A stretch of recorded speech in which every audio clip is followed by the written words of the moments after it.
오늘도 레전드 채널을 방문해주셔서 대단히 감사합니다. 시원통쾌 감동 눈물 레전드 사연 바로 시작하겠습니다. 안녕하세요. 저는 대학병원 간호사로 근무하고 있는 여자입니다. 저는 나이차가 띠동갑이 나는 남자랑 결혼했어요. 남편은 부모님 사업 밑에서 일하고 있는 사람이었고 부모님 덕에 특별히 열심히 일하지 않아도 재력이 넘쳐나는 남자였습니다. 소위 능력은 없는데 부모님 잘 만나서 인생 핀 사람이에요. 저는 학창 시절부터 간호사라는 꿈만 바라보고 살아와서 힘겹게 간호학과에 들어간 뒤 메이저 병원에 들어가 근무한 지 10년이 넘은 사람이었어요. 병원에서 일하니 사람들 죽어나가는 것도 많이 보고 참 인생 자체에 회의감이 들어서 연애나 결혼은 꿈도 못 꾸었지요. 뭐랄까 감정이 메말라간다는 표현이 맞을 것 같아요. 그러다가 병원 동료 아는 사람이 입원했는데 그 사람이 지금 남편이에요. 남편은 저를 보자마자 마음에 들었는지 엄청나게 되쉬하고 다가왔어요. 처음에 저는 당연히 거절하고 환자로 들어오는 사람이랑 개인적으로 연락한다는 게 저로서는 말이 안 되었거든요. 불편하기도 했고요. 그런데 남편 지인인 병원 동료가 계속해서 연락해보라고 진짜 좋은 사람이라고 하면서 옆에서 부추기길래 남편이 퇴원하고 한두 번씩 연락하던 게 수차례가 되고 썸 아닌 썸을 타게 되었습니다.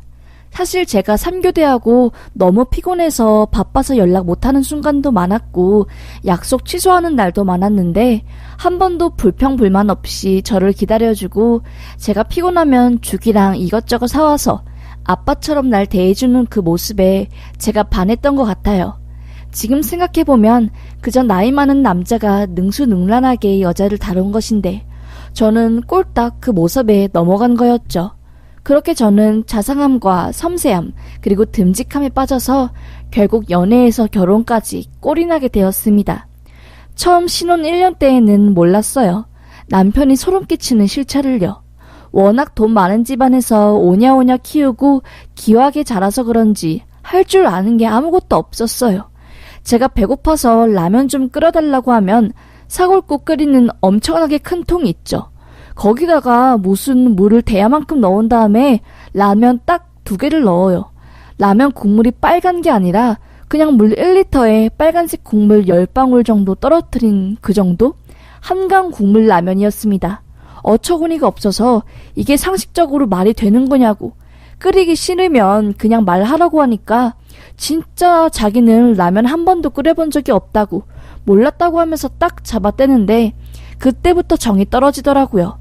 돈이 넘쳐나니 음식 한 번 만들어 본 적이 없이 다 사먹고 집안일은 집안일 도와주는 도우미 아줌마가 다 해주니 뭐 손에 물 묻힐 일 있었겠어요. 그냥 그러려니 했지요. 문제는 이 남자 허세가 굉장하다는 거였어요. 자존심이 얼마나 센지 제가 남편이랑 한강을 걷다가 스케이트보드 같은 거 타는 초등학생들이랑 성인 남자들이 있더라고요. 제가 그 모습을 보고 와 저거 타니까 되게 멋있어 보인다. 어떻게 저 높은 곳에서 왔다 갔다 내려오지? 남성미 장난 없네. 라고 하니까 남편은 또 참지 못하고 갑자기 초등학생 무리들한테 막 달려가서 지갑에 있는 10,000원짜리 몇 장을 주더니 그 스케이트보드를 기어코 빌리더라고요. 그러고서는 저를 보고 아까 뭐라 했냐? 스케이트보드 잘 타는 남자들 멋있다고? 딱 기다려. 내가 그 남자들보다 더 멋있으니까. 라고 하면서 보드를 타고 높은 곳으로 올라가는 겁니다. 그러고서는 그곳에서 내려오다가 발라당 넘어지는 바람에 우통이 발랑 벗겨지고 추리닝이 스케이트보드 바퀴 쪽에 끼어서 바지랑 팬티랑 훌러덩 벗겨졌어요. 진짜 민망해 죽는 줄 알았습니다. 옆에서 구경하고 있던 초등학생들은 너무 웃어서 어떤 애는 눈물까지 흘릴 정도였고요. 저는 창피해서 빨리 일어서서 가자고 하면서 남편을 들어 일으키는데 남편 코에서 쌍코피가 줄줄. 그 와중에 남편은 코피를 소매로 싹 닦으면서 마 이게 남자다 하면서 소리치는데 진짜 그러면 안 되는데 너무 웃음이 나와서 배가 아파 숨도 못 쉴 정도로 웃었어요. 네, 여기까지는 저도 좋았어요. 덜렁대고 뭐 하나 제대로 할 줄 아는 게 없는 남자였지만 나름 순수하고 웃긴 면도 있었으니까요. 그런데 남편은 상상 그 이상이었습니다. 저에게 보인 허세는 귀여울 정도였던 거지요. 본인들 대학 후배들, 갓 사회 초년생들 데리고 여자 나오는 술집 가서 각종 안 좋은 행동들을 손수 알려줬더라고요. 그리고 친구들한테는 본인이 업소 사람들이랑 만난다는 걸 자랑스럽게 이야기하는 그런 질 안 좋은 남자라는 걸 알게 되었습니다. 남편이 핸드폰에 있었던 오빠 나 명품백 사줘 등등의 바람진 것들, 저는 충격의 도가니 속에 허우적대다가 겨우 남편을 붙잡고 말했어요. 너 나 몰래 여자 만나냐? 미쳤어? 진짜 왜 그래? 왜 신뢰를 저버리는 거야? 하면서 화를 냈어요. 그러자 남편은 그때부터 본색을 드러내더라고요. 미안한 기색 없이 아주 뻔뻔하게. 사업하다 보면 2차 3차 갈 때도 있는 거고 다 이게 사회생활인 거야. 여자들은 그런 걸 이해 못해. 너가 병원에서 의사들, 환자들 뒤치다꺼리만 하니까 사회를 잘 모르나 본데 남자들이 사회는 이런 거야. 이런 날 이해 못하는 네가 이상한 거야. 라고 적반하장으로 나오더라고요. 저는 처음에 내가 이상한 건가? 라는 인지 부조화가 오기 시작했습니다. 내가 정말로 이 남자를 이해하고 살아야 하나? 라는 생각에 자괴감에 빠지고 내가 여자로서 매력이 없구나 라는 생각에 엄청나게 힘들었어요. 남편은 힘든 기색 없이 매일같이 친구들과 술 마시고 돈 쓰고 명품 사고 놀러 다녔고요. 저는 3교대로 야간 근무 때문에 계속 남편과 겹칠 시간이 없어서 한 달 정도 남편과 별거 아닌 별거를 하게 되었어요. 그러다 그냥 내가 삭히고 살아야지. 다 내 잘못이지. 이 남자를 선택한 것도 내 책임이고 라고 생각하며 그냥 받아들이고 살려고 했습니다. 오전 근무로 교대 시간이 바뀌고 엄마가 지방에서 저희 병원에 진료받으러 올라오셨을 때가 있었어요. 진료 끝난 엄마와 저는 병원에서 밥 먹고 저희 집으로 모시고 갔습니다. 남편한테는 문자로 잠깐 엄마 모시고 집에 들린다고 이미 연락한 상태였고요.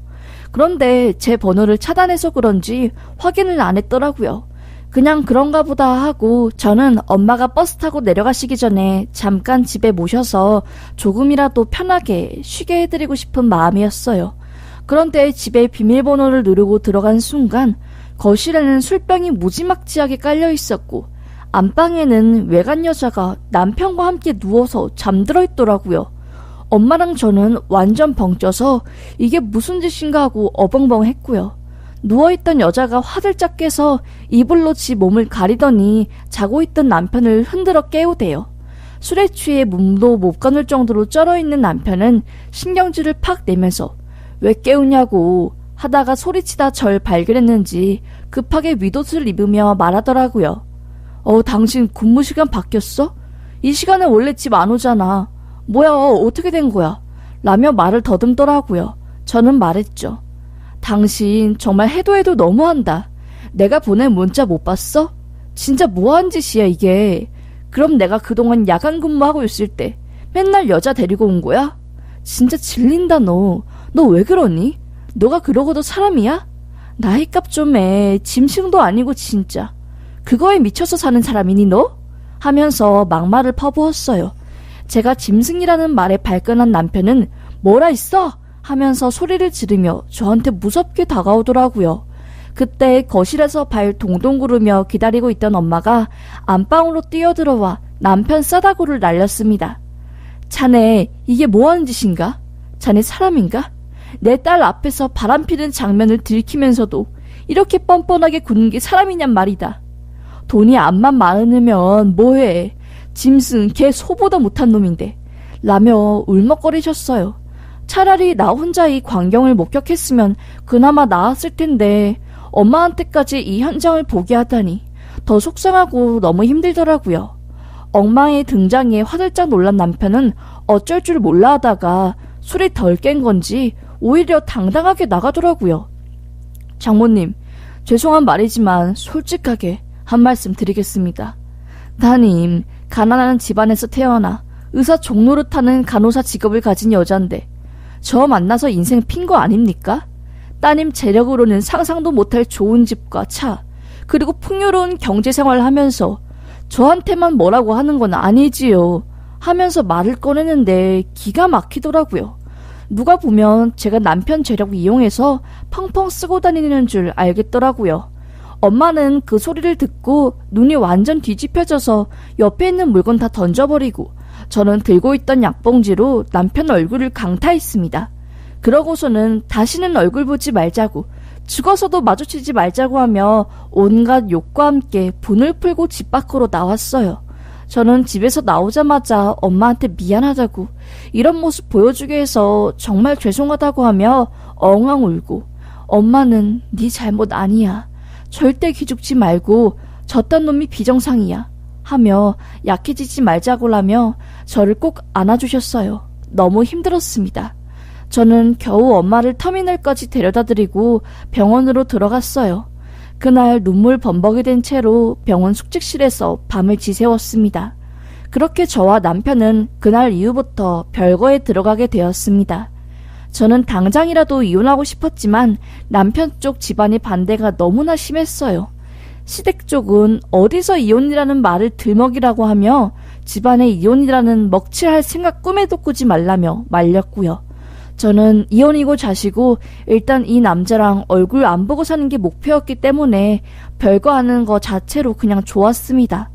어차피 지금 이혼해봤자 위자료도 얼마 안 될 테고 차라리 질질 끌다가 재산 분할이라도 많이 받아버리지 뭐 하는 자포자기 심정으로 그냥 병원 일에만 매진했어요. 워낙 병원 일이 힘들고 제가 응급센터에서 근무하기 때문에 신경 쓸 겨를이 없었고요. 별거 하는 동안 들려오는 이야기로는 남편이 아주 살판이 났다고 하더라고요. 여자들을 집에 데려와서 아주 더러운 짓을 하고 원 없이 본인이 하고 싶었던 일탈을 고삐 풀린 망아지처럼 한다는 이야기를 들었습니다. 차마 여기다가 쓰기에도 역겨울 정도로 상상 초월한 것들을 한다는 소리를 들으니 안 되겠다. 다음 주에 휴가 내서 이혼 변호사 찾아가야겠다. 정 떨어져서 이 남자가 내 남편이라는 것을 상상하기만 해도 온몸에 소름이 끼칠 정도였고요. 그렇게 속이 부글부글 끓는 상태로 병원 근무를 계속하고 있었습니다. 제가 제일 싫어하는 밤근무 교대가 왔고 저는 피곤에 쩔어있는 상태였어요. 야간 응급을 하다 보면 정말 술에 취해 진상 부리는 환자부터 시작해 정말 별의별 말도 안 되는 환자들을 많이 보거든요. 그런데 그 야간 근무하던 중 정말 충격적인 일이 저에게 생긴 겁니다. 제가 잠깐 차트 정리하느라 응급실에 자리를 비우고 있었는데 응급실에 있던 다른 동료 간호사가 저한테 와서 빨리 응급실 좀 가보라고 난리가 났다는 겁니다.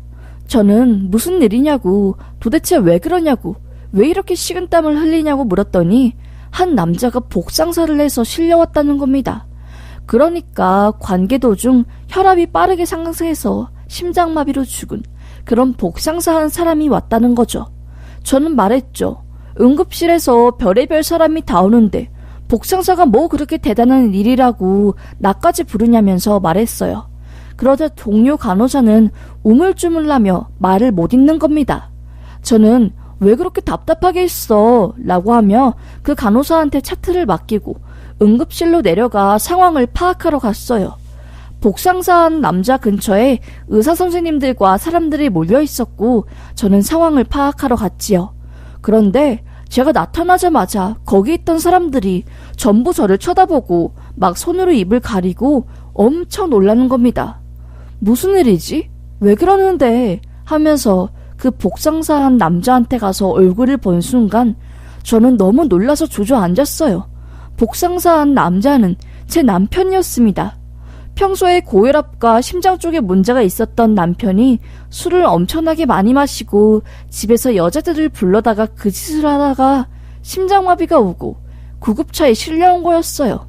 제사 동기를 하면서 병원에 왔지만 이미 심정지 상태였고 제 결혼식에 왔었던 동료 간호사들과 의사쌤들이 남편의 얼굴을 보고 깜짝 놀라서 저를 조심스럽게 불렀던 거였어요. 대체 이게 무슨 말도 안 되는 똥단지 같은 일인가 싶었어요. 맨날 속으로 이 죽일 놈인 남편만 없었더라면 내 인생이 행복해질 텐데 콱 이놈 그냥 세상에서 사라졌으면 좋겠다 하고 생각하며 매일 밤 잠들었거든요.